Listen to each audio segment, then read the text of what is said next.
अतीक अहमद से कभी आपकी व्यक्तिगत तौर पर मुलाकात हुई पत्रकारिता के दौर में? 10 बार। कैसा रहा एक्सपीरियंस? दबंग आदमी था। अतीक का फोन आया, बहुत बढ़िया दिखाए हो भैया। अच्छा, बहुत अच्छा दिखाए हो। और आप तो पुराने दोस्त हो, तो आप तो ऐसे ही दिखाओगे। तुम ना दिखाई हो तो को दिखाई। इस तरीके से वो बात इसी लैंग्वेज में। इसी लैंग्वेज। आओ कोने दिन क्या लखनऊ में बैठे सब दिखाइयो, इलाहाबाद ना हो आइयो कबो। इलाहाबाद तो आइयो, गंगा में नहाने, संगम में नहाने आइयो। तो अतीक से पहली बार बात है तुम्हार। एंटी खबरें जब आप चलाते थे अतीक के खिलाफ, डर नहीं लगा कभी?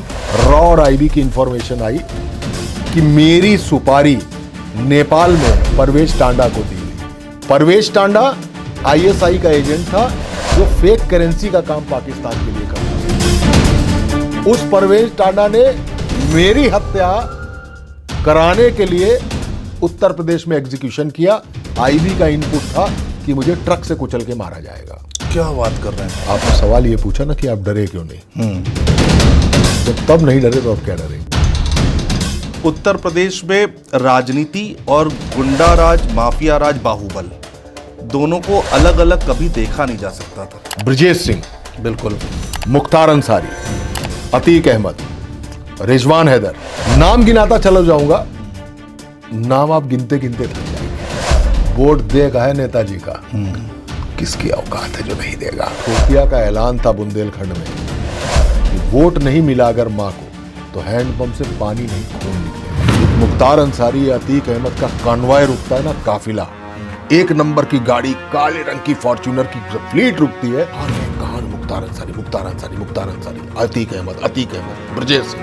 कहां गए? अनुज के घर गए। जब वो अनुज के घर से नीचे उतरते थे और अनुज साथ में उतरता था उनके, और उसके बाद वो कॉन्वॉय में बैठ के जब चले आते थे, पूरा इलाका अनुज से डरता था।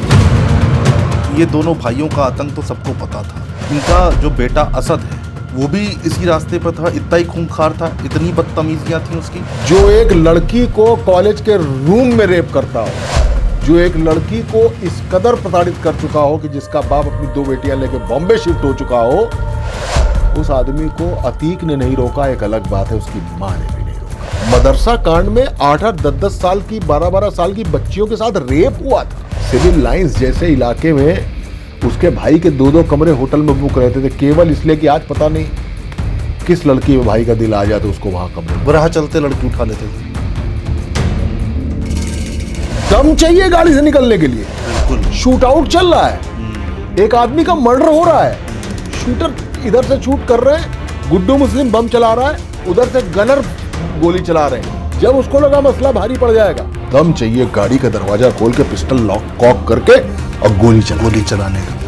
जहाँ तक मेरी जानकारी है, मैंने जो सुना कि जब असद बरा और अतीक अहमद को इसकी जानकारी दी गई तो वो कुर्सी पर बैठा, उसने खबर सुनी और पूछा कि अधिकारी कौन था, उसका नाम बता दो बस। उसने एक बहुत बड़े अफसर को फोन पे धमकी दी कि बता देना जिंदगी भर मुख्यमंत्री नहीं रहेगा,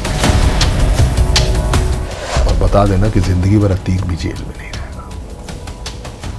ये धमकी थी। क्या बात कर रहे हैं? ये धमकी थी। अतीक अहमद का जब जिक्र होता है तो गेस्ट हाउस कांड की भी याद आ जाती है। उस समय केंद्र को इंटरवीन करना पड़ा और मायावती की जान बच सकी, और अतीक अहमद ने उसमें आगे बढ़ के रोल बता, जो कर सकता था अतीक अहमद वो सब कर रहा था। मुख्तार के लिए कहा जाता है कि उसके क्षेत्र में जो लोग थे, कुछ लोग तो उसको भगवान मानते थे, ऐसा है क्या? भय को भगवान कहना गलत है। ये भय है। भय। लंका में भी रावण को बहुत सारे लोग भगवान मानते थे, कौरवों को भी बहुत सारे लोग भगवान मानते थे, जिन्होंने क्रूसीफाइड किया था यीशु मसीह को, उनको भी लोग भगवान मानते थे। क्या अतीक अहमद का चैप्टर क्लोज मान लिया जाए, क्लोज हो गया है, या फिर अभी भी कुछ कड़ियां बाकी हैं, बची हुई हैं? मुझे तो लगता है कि मुख्तार अंसारी का चैप्टर भी क्लोज नहीं माना जाना चाहिए अभी। ये तो बड़ी बात कह रहे हो। अभी 3 लड़के हैं। सवाल तो ये भी है कि क्या मुकीम काला की हत्या जेल में हो सकती है?